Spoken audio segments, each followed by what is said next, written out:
जयंतीकरता. आणि तेव्हा म्हणजे मला स्पीच द्यायची होती, पण हिंमत नव्हती होत. पण आज हिंमत करून मी उभी आहे तुमच्या सर्वांच्या समोर आणि स्पीच देते. मला एकच बोलायचं आहे की आता मी अभ्यास करत होते. आमचे कांबळे सर ते मला गणित करण्यासाठी, म्हणजे ते आमचे कोचिंग सर आहेत, आम्हाला छान शिकवतात वगैरे. त्यांच्यामुळे मी आज या विहारात आली आहे.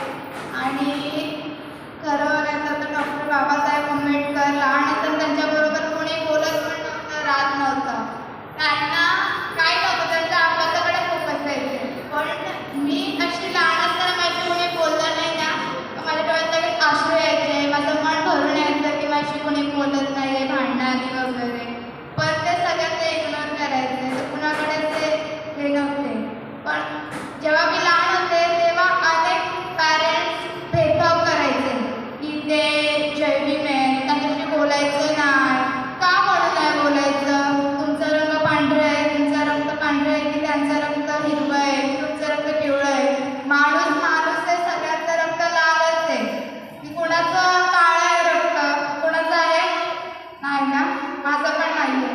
पण सगळे पॅरेंट्स भेदभाव करायचे. आणि मला खरंच कांबळे सरांनी सांगितलं त्या दिवशी, घोडा असतो. मी तुम्हाला एक प्रश्न विचारला, घोडा असतो, घोड्याच्या डोळ्यावर पट्टी का बांधली जाते?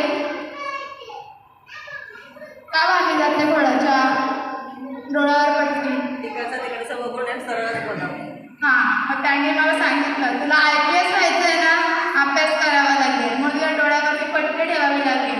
निदान ती पट्टी तुला सगळं कॉन्सन्ट्रेशन त्या अभ्यासाकडे जाईल आणि तू अभ्यास करशील, असं मला कांबळे सरांनी सांगितलं.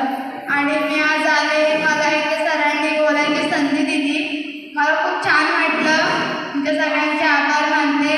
सर्वांना धन्यवाद.